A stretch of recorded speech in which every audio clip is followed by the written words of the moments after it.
je ne savoure plus. C'est la routine. Salam le monde, c'est Hakim Possible, j'espère que vous allez bien les gars. Aujourd'hui, bah voilà, tout simplement, je vais débriefer, voilà, juste après le match, là, 5 minutes après le coup de sifflet final. Donc du coup, je débriefe un peu le classico à ma sauce. Est-ce que déjà, on peut dire que c'est un classico? J'irais plus que c'est une routinico. Tout simplement parce que voilà, maintenant, attendre une victoire du PSG face à l'Olympique de Marseille, voilà, dans un classico, voilà, le classico français, c'est devenu banal. Donc j'irais même pas, c'est une routinico, c'est une banalico.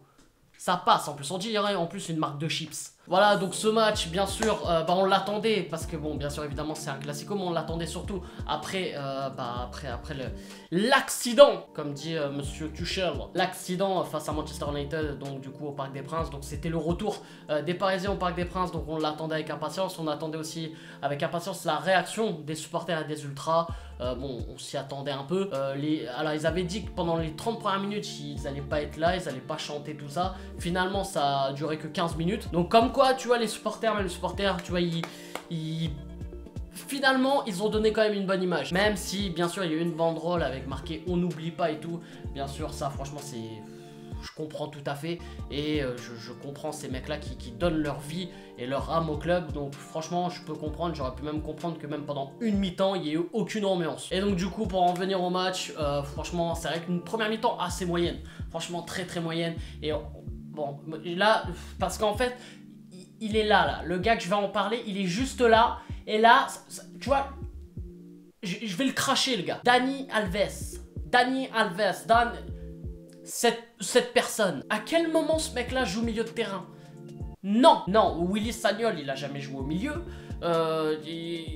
Evra il a jamais... J'ai plus son blaze à lui. Pourquoi ce mec là, pour moi il peut pas jouer au milieu de terrain? Les 15 premières minutes, c'était au moins 5 ou 6 pertes de balles, c'était abusé. Et la meilleure nouvelle c'est quand il était blessé et le mec est sorti, on l'a même pas vu sortir du terrain. Le PSG a joué pendant 3-4 minutes à 10. Du coup bah moi j'étais content que le mec sorte. Et c'est le petit Dagba donc du coup qui l'a remplacé, ça a été largement mieux.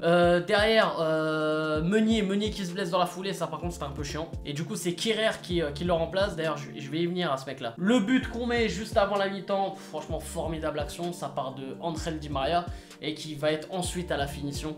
Mais franchement la Marseille ils ont complètement merdé, les mecs en plus c'est Sanson qui le dit à la mi-temps mais c'est la vérité, non tu dois découper le gars dès le départ. Et voilà, et là tu vois la différence de niveau, tu vois de niveau de jeu et de niveau d'intelligence de jeu entre l'Olympique de Marseille et le PSG. Je suis désolé les Marseillaises mais c'est la vérité. Et donc du coup Di Maria qui... franchement a fait un match exceptionnel. Deuxième mi-temps, même si on se prend un but très rapidement, franchement j'étais pas du tout inquiet, je me suis dit que ça va dérouler derrière. C'est vrai que le carton rouge a beaucoup aidé ensuite, même si Di Maria marque avant que Mandanda se prenne ce rouge, mais après voilà, ça a aidé, ça a facilité, et le coup franc c'est un bijou, et j'ai dit que j'allais revenir sur Kehrer, le but qu'on se prend.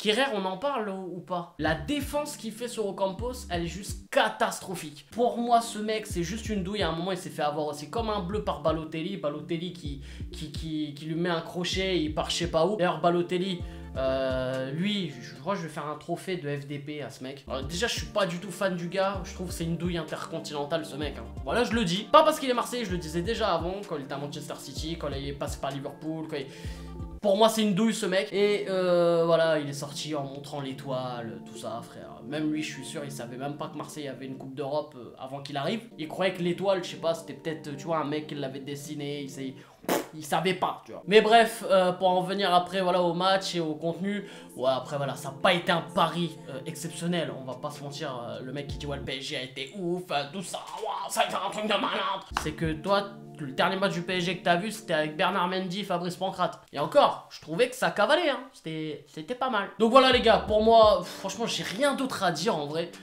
Même si voilà pour moi Paris, ce qui aura marqué la saison, hein, même si pour moi, enfin... Sur le calendrier, la saison n'est pas finie. Bon, on va pas se mentir, la plupart, 98% des Parisiens, pour eux, la saison est terminée. Donc voilà, ce qui va marquer bien sûr cette élimination en Ligue des Champions. Donc voilà, donc bien sûr, c'est ça qui va bien sûr marquer cette saison au PSG. Bon, du coup, on se dit rendez-vous l'année prochaine. Donc voilà, je voulais débriefer un peu ce banalico. Donc voilà les gars, n'hésitez pas à me dire aussi ce que vous avez pensé hein, du match en commentaire. Voilà, juste en dessous, vous me dites ce que vous avez pensé du match. N'hésitez pas aussi à liker, bien sûr, à liker, c'est très important. Et n'hésitez pas également à vous abonner parce que c'était un game pas possible, frérot. Bref, je vous laisse, je vous aime et je vous fais également la fucking bills.